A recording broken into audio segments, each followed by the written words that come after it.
त्याला कधी काय डिसाईड करावं अधिकृत पुरावा नाही काय नसताना विनाकारण नागरिक त्या ठिकाणी ज्येष्ठ नागरिक असतात बरं दवाखाने शाळा हॉस्पिटल त्या ठिकाणी नगरपालिकेचे पैसे त्या कामावर पण झालेले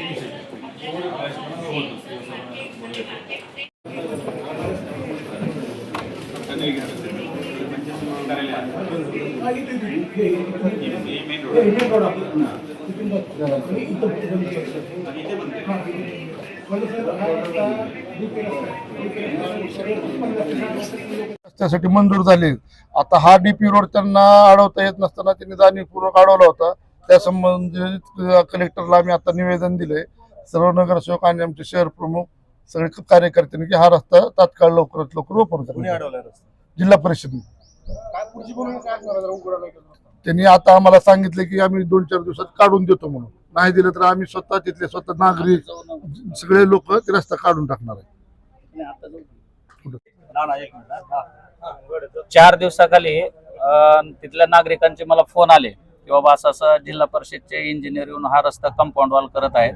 तेव्हा मी तिथं स्वतः प्रत्यक्षात गेल्यानंतर त्यांना विचारपूस केली की बाबा हा रस्ता कशामुळे बंद करताय. तर त्यांनी सांगितले की आम्हाला काही माहित नाही, फक्त जिल्हा परिषदचे आम्हाला आदेश आहेत, त्याच्यामुळे आम्ही हा रस्ता बंद करतोय आणि लवकरच याला आरसीसी भिंत पण घेणार आहेत असं त्यांनी तोंडी मला सांगितलं. त्याच्यानंतर आम्ही आज सर्व शिवसेनावासीय सर्व नगरसेवक व सगळे कार्यकर्ते शिवसेनेचे आम्ही कलेक्टर साहेबांना भेटून सविस्तर निवेदन दिलेलं आहे.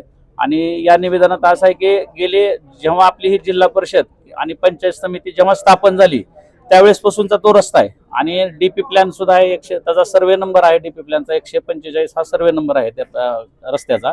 आणि ह्या रस्त्यातनं समतावाशी जवळजवळ ज्येष्ठ नागरिक 80% ज्येष्ठ नागरिक सर्व तिथून प्रवास करतात. कारण का त्यांच्या पेन्शन वगैरे घ्यायचे असतील तर सर्व बँकेत पेन्शनला येण्यासाठी हा सगळ्यात जवळचा रस्ता आहे. शाळेत विद्यार्थी जातात आणि आपत्कालीन रस्ता आहे. म्हणजे जर समजा आपल्या कलेक्टर ऑफिस समोर काही निवेदन मोर्चे वगैरे करून रस्ते जर बंद केले तर हेच प्रशासन आपल्या समतातून त्याच रस्त्यानं सगळ्या वाहनं वगैरे सोडतंय. मग वाहतूक बंद करायची का किंवा यांना कुठला अधिकार आहे की तुम्ही वहिवाट बंद करू शकता का? आज 50 ते 60 वर्षापासून ती वहिवाट आहे आणि वहिवाट हा बंद करायचा कुठेही कायद्यात अधिकार कुणालाही नाही. आणि जर हा रस्ता तरी पण एवढा आम्ही निवेदन देऊन जर बंद करण्याचा त्यांनी घाट घातलेला असेल तर येणाऱ्या काळात लवकरच तिथं आम्ही सर्व तीव्र आंदोलन करू.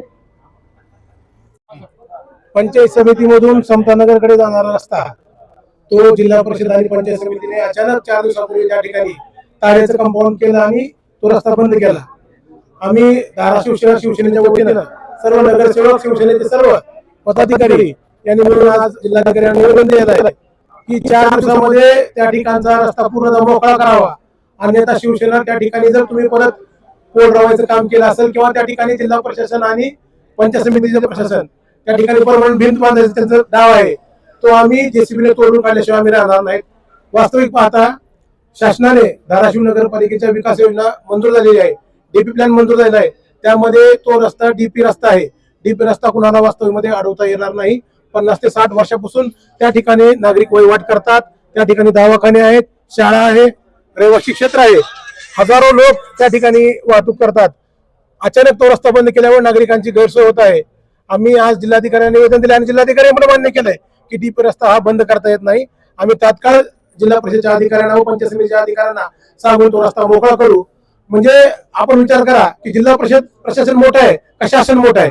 कारण शासनाने विकास योजनेमध्ये तो रस्ता डीपी रस्ता मंजूर केलेला आहे आणि त्याला नगरपालिकेने 1 कोटी रुपये त्या रस्त्याच्या कामासाठी मंजूर केलेले असताना तो रस्ता जाणूनबुजून वाढवलेला आहे. तर तो रस्ता तात्काळ खुला करावा. तो रस्ता जर खुला नाही केला तर शिवसेनेच्या वतीनं त्या ठिकाणी आम्ही जेसीबी आणून तो रस्ता खुला करण्याचा आम्ही या ठिकाणी इशारा दिलेला आहे.